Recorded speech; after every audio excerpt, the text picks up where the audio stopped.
Children of God, the liturgy of the Eucharist from the earliest days was performed behind closed doors out of fear of persecution.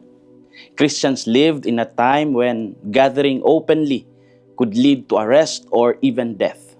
Because of this, they celebrated the Eucharist quietly, often in homes or hidden places. Outsiders misunderstood these gatherings and sometimes accused Christians falsely. Yet, despite the danger, believers continued to meet and break bread together. One of the earliest explanations of the Eucharist came from Justin Martyr in his first apology addressed to the Roman Emperor Antoninus Pius. He wrote, "We call this food Eucharist, and no one else is permitted to partake of it except one who believes our teaching to be true." This statement showed how sacred and central the Eucharist was to early Christians. It was not an ordinary meal, but a profound act of faith and unity. Even in fear, they remained faithful to what they believed. Their witness reminds us that the Eucharist has always been at the heart of Christian life. In the Gospel of John, Jesus spoke about giving His flesh as food and His blood as drink. His words were difficult for many to accept, and they struggled to understand what He meant. Yet Jesus did not soften His message but continued to reveal the depth of this mystery. What are our inspirations for today? First, the Eucharist is not just symbolic but a real encounter with Christ. The people who listened to Jesus questioned how He could give His flesh to eat. They struggled because they were thinking only in human terms.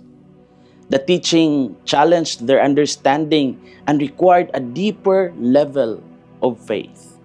Jesus said, "Whoever eats my flesh and drinks my blood has eternal life, and I will raise him on the last day."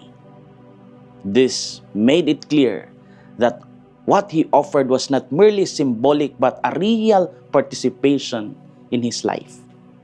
In our lives, we may also struggle to fully understand the Eucharist. Yet faith invites us to trust in what Jesus revealed.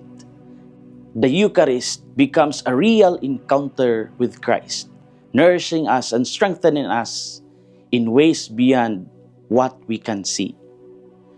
Second, receiving the Eucharist calls for faith and commitment. Justin Martyr emphasized that not everyone could partake of the Eucharist, but only those who believed in its truth. This showed that receiving the Eucharist involves more than just participation. It requires faith. Jesus said, "Whoever eats my flesh and drinks my blood remains in me, and I in him." This means that the Eucharist creates a deep and personal union with Christ. In our daily lives, this means that the Eucharist is not just a routine, but a commitment. It calls us to live according to what we receive. Our actions, choices, and relationships should reflect the presence of Christ within us. We can reflect on these questions in our hearts.